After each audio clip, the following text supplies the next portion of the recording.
மக்களுக்காக வாழ்ந்த ஒரு மனிதன் இறந்து போயும் கடவுளாக மக்களை காப்பாத்துறான் அப்படின்றதுதான் வந்து காமனா எல்லா பக்கத்தும் பரவல். நாளடைவுல வந்து அவங்கள வந்து நம்ம கடவுளா பாக்குறோம், நம்ம வந்து சாமியை தான் வந்து அங்க பார்த்தோம். இதுதான் வந்து மெயின் ரீசன் அந்த படம் ஹிட் ஆகுது. அவங்க தெய்வம் வந்து நம்பிக்கை, அவங்களோட கல்ச்சர்னு ஒண்ணு இருக்கும்ல. நம்ம வந்து இந்த மாதிரி படங்கள் வரும்போதுதான் நம்மளுக்கு தெரியும். உதாரணத்திற்கு காந்தாரா. ஆனா ஆர்ஜி பாலாஜி வந்து ஒரு டெவிலோட ரீஇன்கார்னேஷனா இருப்பாரு. அத்தா விடுகாத்த பெச்சி ராக்காச்சி சீலக்காரி பெத்தனா மூலக்கர பாண்டி அங்காளம்மா தெங்காளம்மா ஒத்தடா கண்ண திறந்து பாரு.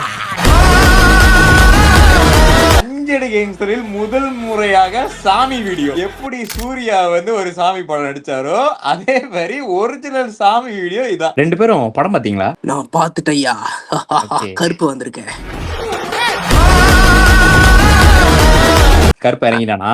நீங்க என்ன ரகம்? அதாவது வவ்வால் கருப்பு. இந்த கொடூரத்தை பத்தி நீங்க என்ன நினைக்கிறீங்க டிடி? கொஞ்ச நேரம் எனக்கு வந்து 5 நிமிஷம் டைம் கொடுக்கல. ரைட்டு.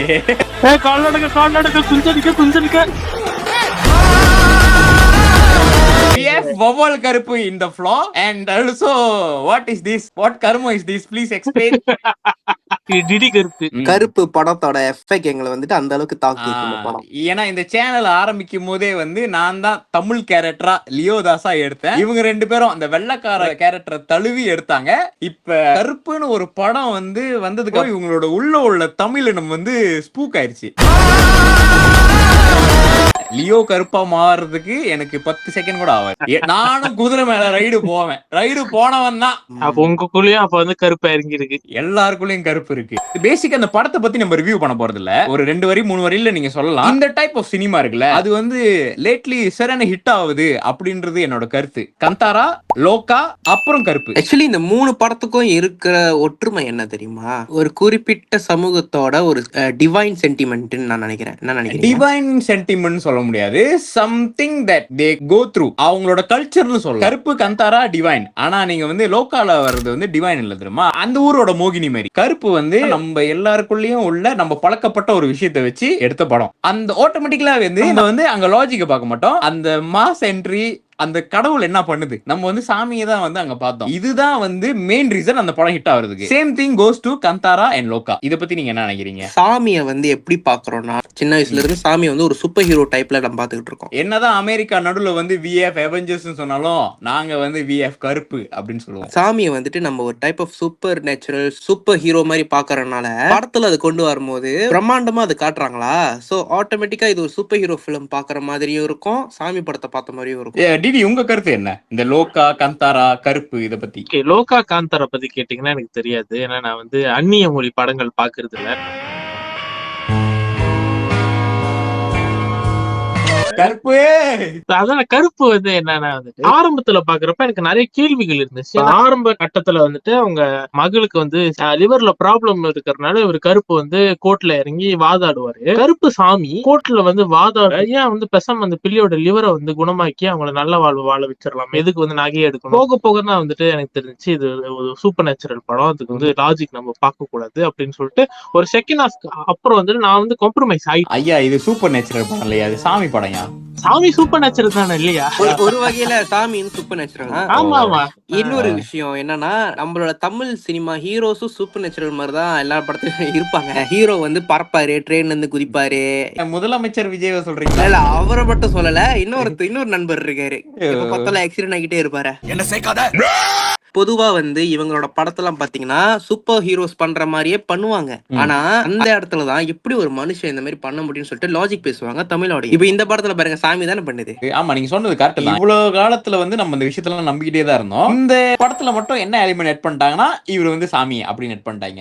ஆனா என் வாழ்க்கையில நான் வந்து சூர்யாவை சாமி வேஷம் போட்டு நடிப்பாங்க அப்படின்னு நான் எதிர்பார்க்கவே இல்லை.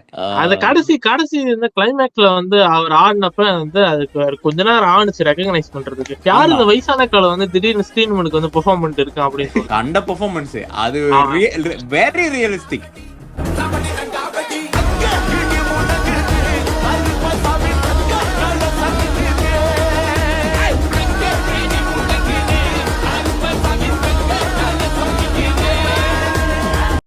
காந்தாராவும் கருப்புலையும் என்ன தெரியுதுன்னா வந்து ஒரு தனி மனிதன், ஒரு சாதாரண மனிதன் வந்து கடவுளா மாறுறான். மக்கள் எல்லாமே அவங்கள நம்பி கடவுளாக்கி விட்டுறாங்க, அதை ப்ரூஃப் பண்ணிடுறாங்க. இதுதான் வந்து இந்த 2 படத்துலயும் காமனான விஷயம். அதனாலதான் எல்லா தரப்பு மக்களையும் வந்து இது போய் சேருது. இந்த கொலெக்ஷன் ரேஜ்ன்றாங்களே, அதுக்கு காரணம் இதுதான். ஒரு குரூப் ஆஃப் பீப்புளுக்கு வந்துட்டு அவங்க தெய்வம் வந்து நம்பிக்கை, அவங்களோட கல்ச்சர்னு ஒண்ணு இருக்கும்ல, அதெல்லாம் வந்து ரொம்ப பேருக்கு வந்து ஆக்சுவலி தெரியாது. இப்படிலாம் ஆளுங்க இருக்காங்களான்றத நம்ம வந்து இந்த மாதிரி படங்கள் வரும்போது தான் நம்மளுக்கு தெரியும். உதாரணத்திற்கு காந்தாரா, இந்த படத்துல வர்ற அந்த சாமின்றது, எனக்கு இந்த படம் பார்த்ததுக்கு அப்புறம் தான் சாமின்னு ஒண்ணு இருக்குன்னு தெரியும். அது வரைக்கும் எனக்கு தெரியாது. அது வரைக்கும் நீங்க தான் கடவுள்னு சொல்லிட்டு இருந்தீங்களா? இல்ல, அது வரைக்கும் நான் அஜித் தான் கடவுள் நினைச்சிட்டு இருந்தேன். அஜித்தே கடவுளே.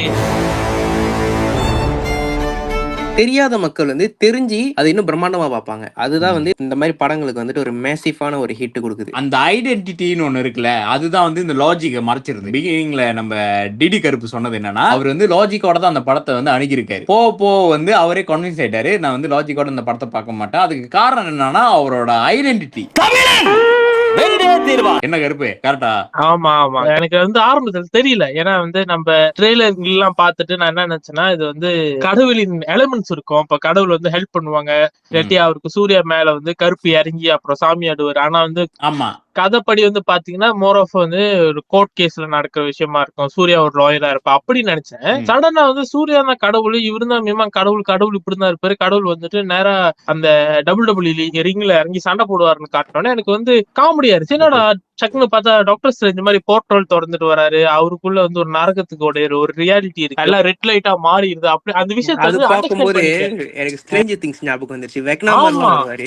ஆமா, அப்படிலாம் வருவாரு. அது வந்து அண்டர்ஸ்டாண்ட் பண்ணிக்கிறதுக்கு எனக்கு வந்து டைம் எடுத்துச்சு. நிஜமாவே கடவுள் வந்துட்டாங்கன்னா நம்ம முன்னுக்கு சடனா நம்மளால அந்த கடவுளின் ரியாலிட்டியை புரிஞ்சுக்க வந்து டைம் எடுக்கும். அதே மாதிரிதான் இந்த படத்துலயும் கடவுள்னால வந்து என்ன வேணாலும் பண்ண முடியும், அவருக்குனால வந்து ஓவராஃபார்ம் பண்ண முடியுது அப்படின்னு தெரிஞ்சோடனே நான் வந்து அண்டர்ஸ்டாண்ட் பண்ணிக்கிட்டேன். ஓகே, கடவுள் தானே ஓவராஃபார்ம் பண்றாரு, கடவுள் ஓவராஃபார்ம் பண்ணாம வேற யாரால ஓவராஃபார்ம் பண்ண முடியும்? ஆமா, அது உண்மைதான். ஆனா ஏன் வந்து அந்த படம் வந்து லைட்டான முரண்பாடோட இருக்குன்னா, நான் ரீசென்ட்லி மதன் கௌரி அண்ணா வந்து வீடியோ எல்லாமே பாத்தீங்கன்னா, சில பேருக்கு வந்து இந்த டெமிகாட் மேல நம்பிக்கை இல்ல. கதைப்படி பார்த்தா கருப்புன்றது வந்து ஒரு டெமிகாட், அதாவது ஒரு காலத்துல மக்களுக்காக வாழ்ந்த ஒரு மனிதன் இறந்து போயும் கடவுளாக மக்களை காப்பாத்துறான் அப்படின்றதுதான் வந்து காமனா எல்லா பக்கத்தும் பரவல். நாளடைவுல வந்து அவங்கள வந்து நம்ம கடவுளா பாக்குறோம். கருப்புன்ற இந்த சாமி வந்து எப்படின்னா வந்து ரொம்ப வந்து ஒரு சில்லான ரிலாக்ஸான கருப்பேன் குசும்புக்காரன் சாமின்றத வந்து இந்தியால உள்ள ஒரு நம்பிக்கை. நம்ம வந்து ரொம்ப ஸ்பிரிச்சுவலா பாக்குறோம், நம்ம மலேசியால உள்ள ஆளு வந்து ரொம்ப ஸ்பிரிச்சுவலா பாக்குறோம். சில பேர் வந்து அங்க உள்ளவங்க வந்து சாமியா மட்டும் பார்க்காம இதை வந்து ரொம்ப ஒரு சேலஞ்சான கேரக்டரா கூட பாக்குறாங்க. என்ன கேட்டா RJ Balaji had steel balls, அங்க கடைசி வரைக்கும் டஃப் கொடுப்பேன் அப்படின்னு சொல்லி பிரச்சனை பண்ணிட்டே தான் இருந்தாரு. அதனாலதான் கழுத்துல விட்டு வாங்கினாரு. ஆமா, அந்த கோணத்துல பாக்குறப்ப எனக்கு என்ன தோணுதுன்னா, ஆர்ஜே பாலாஜி வந்து ஒரு டெவிலோட ரீஇன்கார்னேஷனா இருப்பாரு. எல்கேஜி ஆர்ஜே பாலாஜி அதுக்கு எகேன்ஸ்டா வந்து பாத்தீங்கன்னா இவர் இருப்பாரு, சூரியன் தான் வருவாரு. கந்தாராலையும் லோக்காலையும் இல்லாத ஒரு பாயிண்ட் வந்து அங்க எனக்கு ஒரு லீடு கொடுத்தப்ப எனக்கு வாவ், இதுக்குதான் நான் வெயிட் பண்றேன் அப்படின்ற மாதிரி இருந்துச்சு. இன்னொரு ரியாலிட்டியில கூட கருப்புக்கு எகேன்ஸ்டா தான் வராரு. அப்ப அவரு தான் வந்து டெவிலா இருக்குமோ அப்படின்றது வந்து என்னுடைய கருத்து. படத்துல எல்லாருமே பார்த்து பயப்படுறப்ப அந்த ஒருத்த மட்டும் பயப்படவே இல்லை. ஏன்னா டெவிலோட பவரே பாத்தீங்கன்னா ட்ரிக் பண்றது, ஏமாத்துறது ஆளுங்களை. இந்த படத்தோட கண்டென்ட் வந்து கொஞ்சம் விட்டா கூட கலாய்க்கிற மாதிரி ஆயிரும். ஆனா இந்த ஸ்டைல் தான் இப்ப ஒர்க் ஆகுது. அது ஒரு ட்ரெண்ட் செட் பண்ணிருச்சு. முதல் காரணம் என்னன்னா வந்து கந்தாரா தான். ஆனா இதை கண்டினியூ பண்ணா எப்படி இருக்கும்னு நம்மளுக்கு தெரியல. இதை பத்தி நீங்க என்ன நினைக்கிறீங்க? பண்ணதே ரொம்ப பண்ணிட்டு இருந்தாங்கன்னா ஒரு கட்டத்துக்கு மேல இதாயிரும் நம்மளுக்கு. எப்படி லோகேஷ் வந்துட்டு பண்ணதே பண்ணி படி வாங்குறாரு. படம் முடிகிற வரைக்கும் வில்லன் வந்து ஏதாவது ஒண்ணு பண்ணுவான், நம்மள வெறுப்பேத்துற மாதிரி. ஆடியன்ஸே வெறுப்பாவானுங்க. கடவுளுக்கே பொறுக்காம ருத்ர தாண்டவம் ஆடி அந்த வில்லனை கொலை பண்ணும்போது கூஸ் பம்ப்ஸ் ஆயிரும். இந்த விஷயம் வந்து இந்த 2 படத்துக்கே இருக்கும். லோகாக்கு எப்படின்னு தெரியல. சோ அதான் அந்த ரைட்டிங் வந்து நல்லா இருக்கு. ஆமா, இந்த ஸ்டைல் ஏன் ஒர்க் ஆகுது அப்படின்னு பாத்தீங்கன்னா, ஏன்னா வந்து என்னதான் படத்துல வந்து லாஜிக் எதிர்பார்த்து போனாலும் எனக்குள்ள வந்து ஒரு சின்ன ஒரு அடிச்சு ஆளுங்களை பறக்க விடுறப்போ ஒரு சின்ன ஒரு கில்ட்டி பிளஜர் இருக்கும். நல்லா இருக்கு. என் மனசுக்குள்ள என்ன வேணாலும் உறுத்திக்கிட்டு இருக்கும்னா, அது எப்படியா காம்ப்ரமைஸ் பண்ற மாதிரி ஒரு லாஜிக் வீங்கடா. நீங்க அடிச்சு பறக்க விடுறீங்க, சரி ஜோக்கா இருக்கு பாக்குறதுக்கு. ஆனா அந்த அடிச்சு பறக்க விடுறதுக்கு ஏதாச்சும் ஒரு லாஜிக் திணிங்க அப்படின்ற ஒரு எதிர்பார்ப்பு என்கிட்ட இருந்துச்சு. இந்த படம் அந்த எதிர்பார்ப்பு வந்து பூர்த்தி பண்ணிருச்சு. ஏன்னா கடவுள்னு சொல்லிட்டோன்னே நான் காம்ப்ரமைஸ் ஆயிட்டேன். அதுவும் கரெக்டான சாமியை வந்து இறக்கி இருக்காங்க. ஏன்னா இப்ப பாருங்களேன், இப்ப சிவனை கூட்டிட்டு வந்து இந்த மாதிரி பண்ண வச்சிடணும் முடியாது. ஏன்னா இறங்கி இந்த மாதிரி விஷயங்கள் பண்ண மாட்டாரு அப்படின்ற நிறைய கோட்பாடுகள்லாம் இருக்கும். ஆமா. அதுல கை வச்சிருந்தா மாட்டி இருந்திருப்பாரு ஆர்ஜே பாலாஜி. அவரு கரெக்டான கடவுளை புடிச்சிருக்காரு. கருப்பு வந்து ஏன்னா அவருக்குன்னு அந்த எலிமெண்ட்ஸ் இருக்கு பாருங்களேன். சங்கிலி ஆமா. இருக்கும், அவருக்கு ஒரு வெப்பன் இருக்கு, ஆமா. ஓட்டிட்டு வர்றதுக்கு குதிரை இருக்கும், ஒரு வெஹிக்கிள் இருக்கு. அப்புறம் அவருக்கு ஒரு வீக்னஸ் இருக்கு. ஏன்னா வந்து அவருக்குன்னு ஒரு எல்லைக்கு வெளியே வந்து அவருக்கு பவர் இருக்காது. அங்க அந்த மாதிரி விஷயங்கள் வந்து கரெக்டான ஒரு கடவுளை டிடி வந்து புடிச்சிருக்காரு ஆர்ஜே பாலாஜி. நம்மளோட கல்ச்சர், அதாவது நம்ம தமிழன் நம்மளுக்கு வந்து இந்த மாதிரி ஆள்லாம் இருந்தாங்க அப்படின்னு சொல்றப்போ வந்து நல்லா இருக்கு. புதுசா இருக்கிறனால நல்லா இருக்கு, என்டர்டெய்னிங்கா இருக்கு. அது என்டர்டெய்னிங்கா இல்லாம போனா மட்டும்தான் நம்ம கடிப்போம்னு தோணுதுல. கரெக்ட். ஆமா, நான் நினைச்சுக்கிட்டு இருந்தேன், இந்த மலேசிய தமிழர்கள் கும்பிடும் இந்த காவல் தெய்வங்கள் வந்துட்டு இந்தியால கும்பிடுற தமிழர்களுடைய காவல் தெய்வங்களோட வேறுபட்டது அப்படின்னு நினைச்சுக்கிட்டு இருந்தேன். இந்த படம் பாக்குற வரைக்கும் ஏன் மலேசியால வந்து காவல் தெய்வங்களை கும்பிட ஆரம்பிச்சாங்கன்னா, நாங்க வந்து நம்ம ரிப்ரெஷன்ல இருந்து ரைட்டா நம்மள இங்க கொண்டு வந்து அடிமைகளாக்கி வேலை செய்ய வச்சாங்க. ஆமா. So, அந்த கவலைகளை அந்த எஸ்டேட் மர தோப்புக்கு நடந்து போயிட்டு வர்றப்ப இந்த இருட்டுலாம் நடக்கிறப்ப பயத்துக்கு வந்து வச்சிருந்தா காவல் தெய்வங்கள். அதனால இங்க நிறைய வந்து முனீஸ்வரர் கோயில் இருக்கும், கருப்புசாமி கோயில் இருக்கும், முனியாண்டி கோயில் இருக்கும், மதுரை வீர கோயில் இருக்கும். நான் நினைச்சிட்டு இருந்தேன் இங்கதான் வந்து இந்த மாதிரி காவல் தெய்வங்களை வந்து அதிகமா கும்பிடுறோம். அங்க வந்து மெயின் ஸ்ட்ரீம் கடவுள்ல தான் கும்பிடுறாங்க. சிவன், விநாயகர், முருகர், அந்த மாதிரி ஆஞ்சநேயர், அதுக்கப்புறம் வந்து அவர் யாரு நெத்தியில பட்டை போட்டிருப்பாரு, மெயின் ஸ்ட்ரீம் கடவுள் தான் கும்பிடுவாங்க. இங்கதான் வந்துட்டு இந்த காக்கும் கடவுள்களை வந்து காவல் தெய்வங்களை வந்து அதிகமா கும்பிடுறாங்கன்னு நினைச்சேன். ஆனா வந்து இந்த மாதிரி ஒரு கருப்பு படம் வந்ததுக்கு அப்புறம் தான் தெரிஞ்சு அங்கேயும் வந்து கருப்பு சாமி வந்துட்டு நிறைய பேர் கும்பிடுறாங்க. முருகர், சிவனை கும்பிடுறதோட நாங்க வந்து இந்த மாதிரி காவல் தெய்வங்களை தான் அதிகமா கும்பிடுவோம். முனீஸ்வரருக்கு தான் நிறைய வந்து நாங்க செய்வோம், படையல் வைப்போம். சங்கிலி கருப்புக்கு தான் நிறைய படையல் வச்சு கும்பிடுவோம். இந்த மெயின் ஸ்ட்ரீம் கடவுள்னா நம்மளுக்கு இருக்கிற ஒரே ஆளு, ரொம்ப என்டர்டெய்னிங்கா இருக்கிறது ஒரே ஆளு நம்ம முருகர் மட்டும்தான். ஆமா, மலேசியா நாடு அவர் நாடு அப்படின்னு. சரி, இவ்வளவுதான் இந்த டாபிக். ஓகே காய்ஸ், கருப்பு மலை இறங்க போறாங்க guys.